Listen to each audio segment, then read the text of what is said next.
warahmatullahi wabarakatuh. Kami dari kelompok 6. Saya Vina Amelia. Saya Siva Anita Salsabila. Saya Marsa Baluti. Kami akan membahas kajian kebahasaan konsep kajian sintaksis. Pengertian sintaksis. Sintaksis adalah ilmu yang mempelajari hubungan antara kata, frasa, klausa, atau kalimat yang satu dengan kalimat yang lain. Atau, tegasnya, mempelajari seluk-beluk frasa, klausa, kalimat, dan wacana. Struktur sintaksis. Secara umum, struktur sintaksis terdiri dari susunan subjek, predikat, objek, dan keterangan yang berkenan dengan fungsi sintaksis. Nomina verba, adjektif, dan nomeralia berkenal dengan kategori sintaksis, sedangkan pelaku, penderita, dan penerima berkenan dengan peran sintaksis. Alat sintaksis yaitu 1 urutan, 2 bentuk kata, 3 intonasi, dan kata saran atau kata tugas. Kategori sintaksis. 4 kategori sintaksis utama adalah A.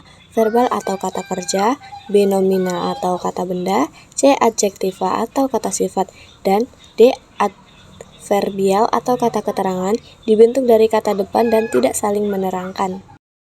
Frasa adalah gabungan dua kata atau lebih yang bersifat non-predikatif atau lazim, juga disebut gabungan kata yang mengisi salah satu fungsi sintaksis di dalam kalimat. Contoh-contoh berikut: A. Bayi sehat, B. Baju lama, C. Tempat duduk, D. Pisang goreng, E. Baru coba. Jenis frasa terbagi menjadi 3. 1. Frasa verbal adalah kelompok kata yang dibentuk dengan kata kerja. Yang kedua, frasa objektival adalah kelompok kata yang dibentuk dengan kata sifat atau keadaan sebagai inti, atau yang diterangkan dengan menambahkan kata lain yang berfungsi sebagai menerangkan seperti agak, dapat, harus, kurang, lebih, paling, dan sangat.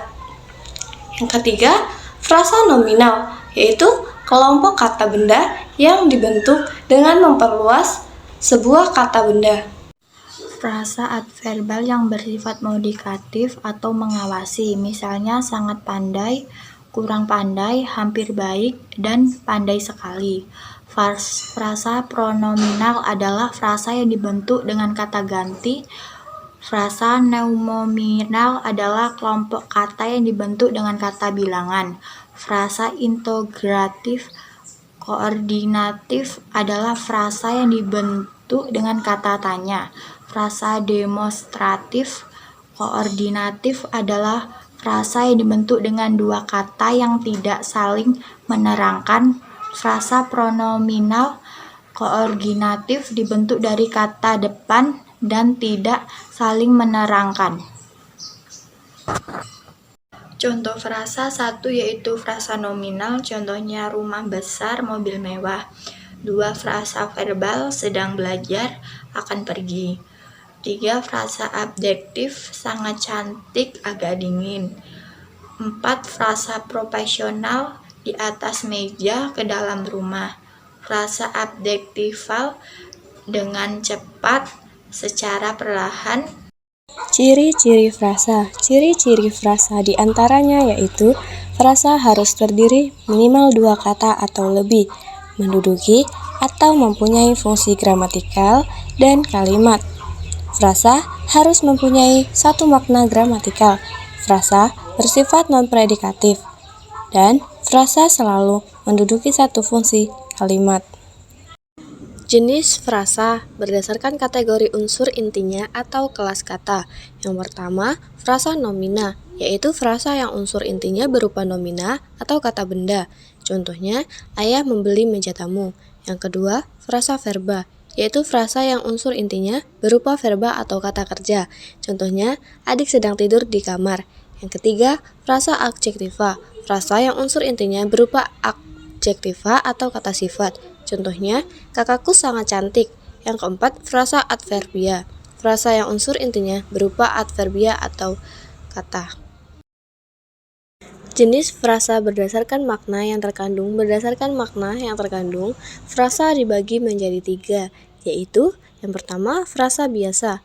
Frasa biasa merupakan jenis frasa yang memiliki makna yang sebenarnya. Contohnya, ibu beli sayur kangkung. Yang kedua, frasa ambigu.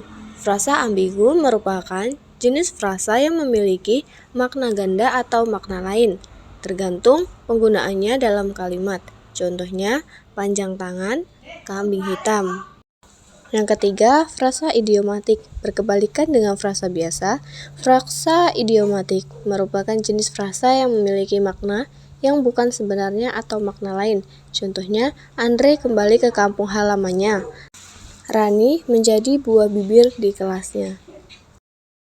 Berdasarkan kedudukannya, yang pertama, frasa setara. Frasa setara merupakan frasa yang memiliki hubungan antar unsur setara. Contohnya, keluar masuk, depan belakang, hitam putih, muda madi, tua muda, suami istri, maju mundur, pergi kembali, pulang pergi, dan asal usul. Yang kedua, frasa setara bertingkat. Frasa setara bertingkat merupakan frasa yang kedudukan antar unsurnya tidak setara atau bertingkat. Contohnya, lang tunai, cara baru, pedang tajam, bangku emas, mengayuh sepeda, sedang pergi, dan kantor. Bahasa Indonesia, tanah air. Itulah materi dari kelompok kami. Kami akhiri. Wassalamualaikum warahmatullahi wabarakatuh.